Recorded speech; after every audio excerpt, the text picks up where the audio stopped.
Hello guys, and welcome back. So before I start with the video, I want to say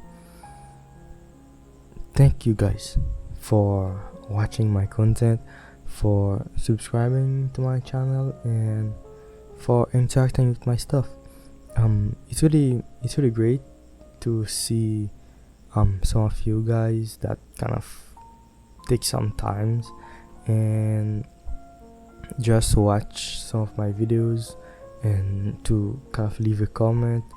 It's really great, even if it's like 20, or even if it's like 20 people's, even if it's like one people. That I really feel grateful, to have someone out there that kind of cares enough to click on one of my videos.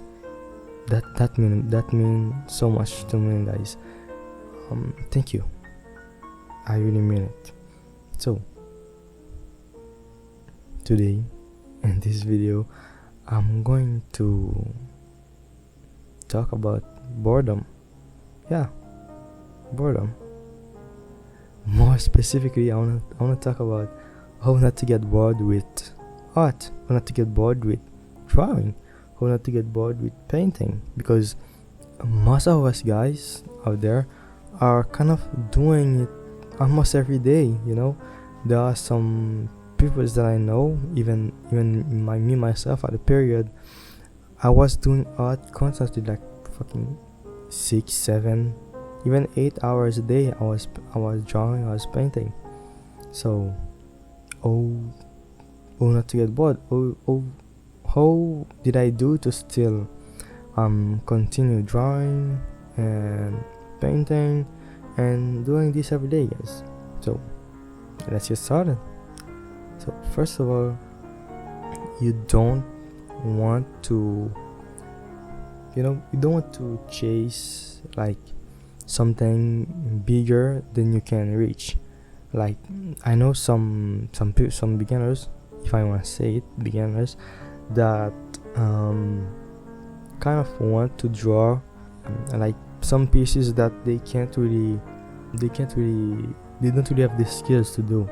Like me myself, when I first started drawing, I had this painting that I really wanted to do.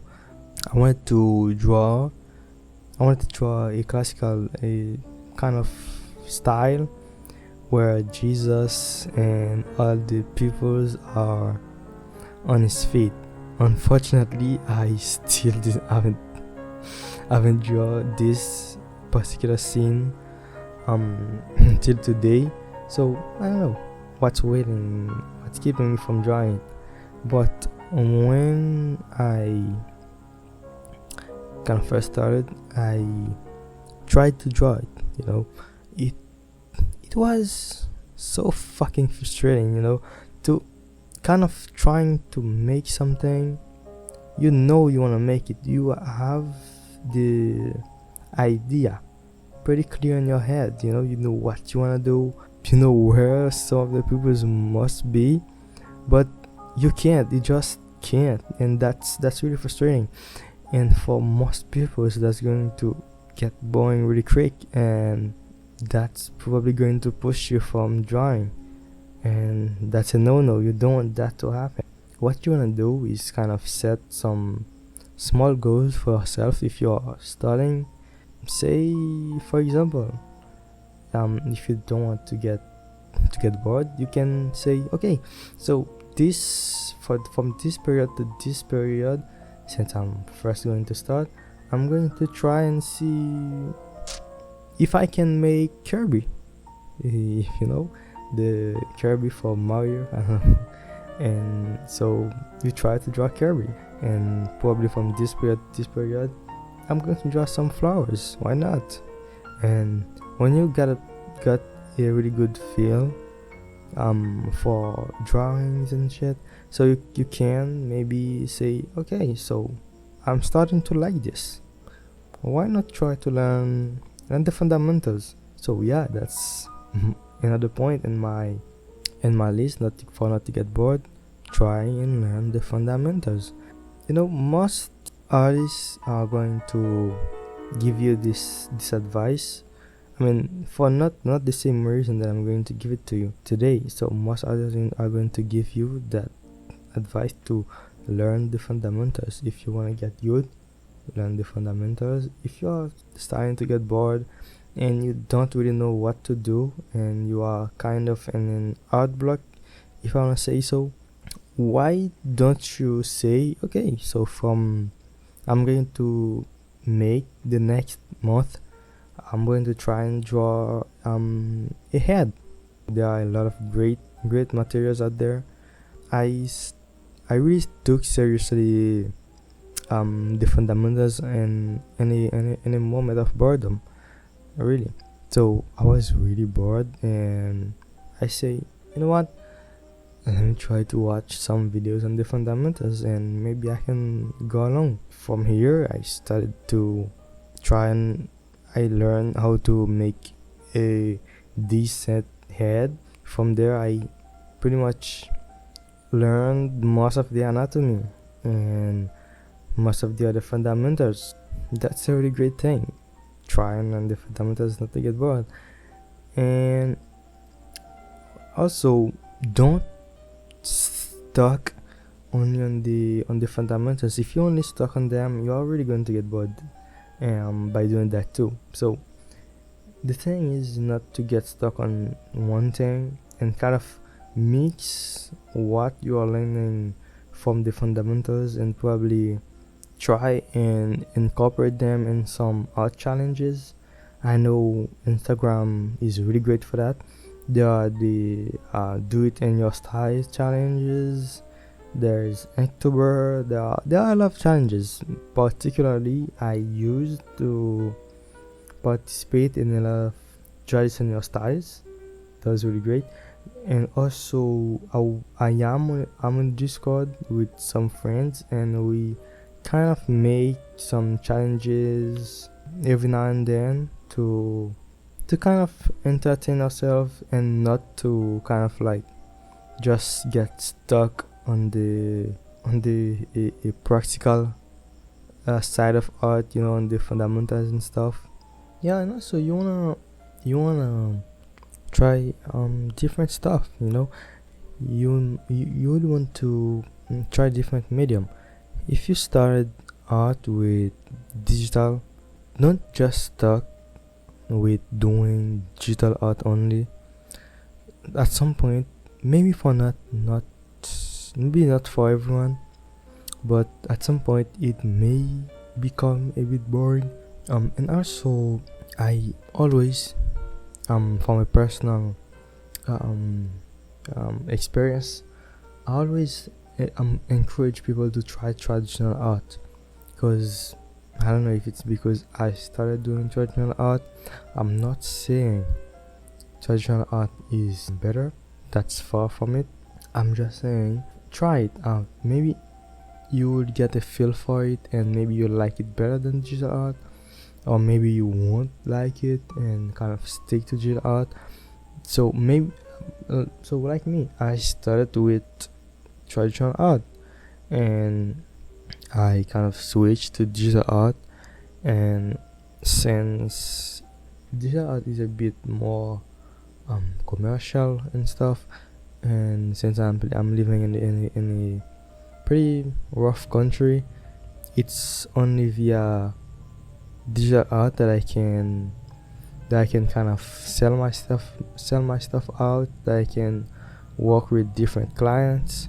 So I kind of stuck a bit more with digital art, but I way much prefer traditional art, because it just got a feel to it. What if I say it just got kind of a feel to it that I like. So you would want to kind of try and mix things. You would want to try painting with paints, try watercolor, try ink, maybe kind of try sculpture. Why not? I tried this once and it was really great. I made a hand. Unfortunately, I gave it to a friend and it broke it. That was really unfortunate. So you gotta try different things. Maybe by trying different things will be always interesting. There'll always be one or other things to try. Also, you gotta consume art to produce something. You gotta consume it, if you can get me. So how do you do that? I have Pinterest, I have my Instagram, and also I have YouTube. So that these are my three major ways that I get inspiration, that I kind of get things moving.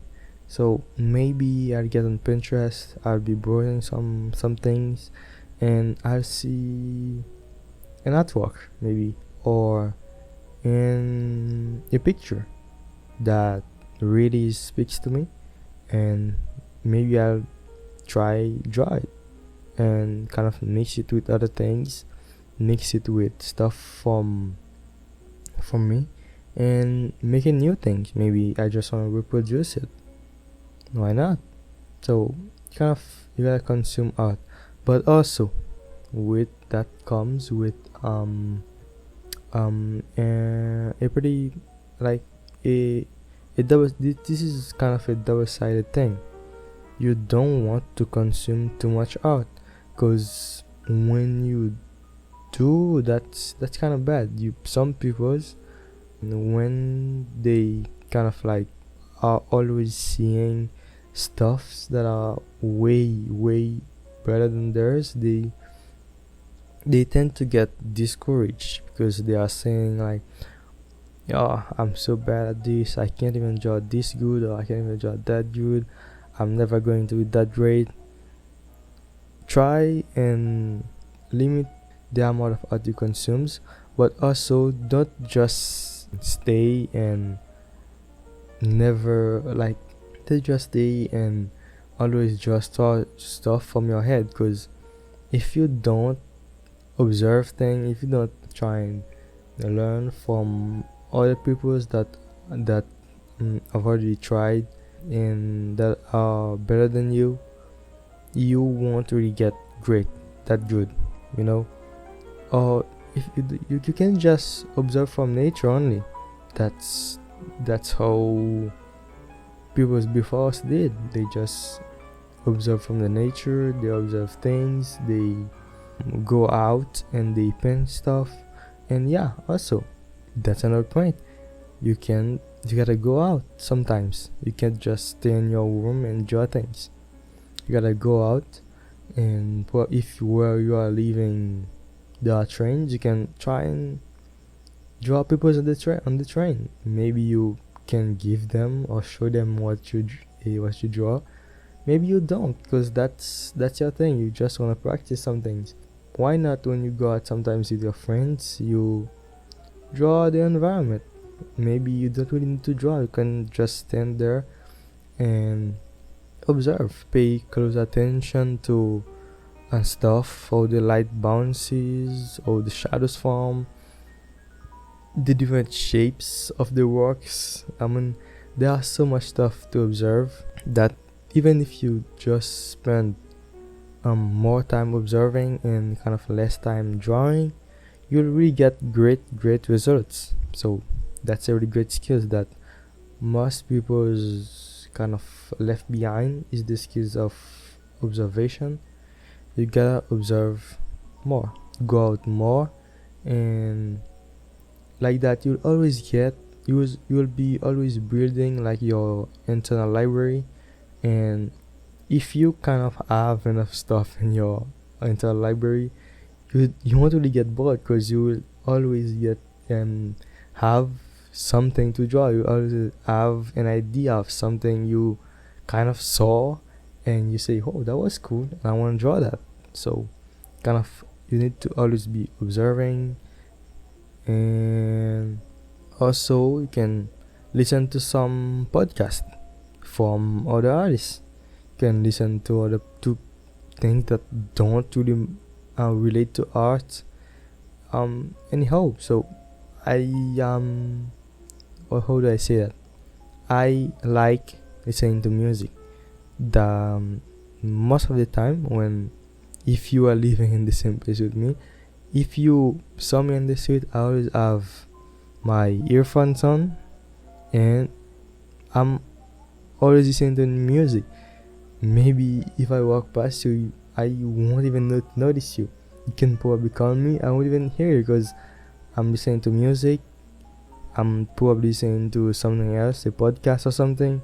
So, because these are the things that give me inspiration. These are the things that give me an idea of what to draw, and these are the things that kind of motivate me. So probably you will get some inspiration from that too, and I hope you do, because that would be really, really, really great. So these were my points to not to get bored with art. I hope I could help you with this video. So this video is going to be probably longer than most of what I do. I really hope you didn't get bored with me talking to you. So my points were, don't try to chase something that's above your skill levels. Give yourself some goals, probably by learning the fundamentals. You gotta make some art challenges. You gotta try out new medium, consume some arts, and observe and listen everything around you. Thank you for watching.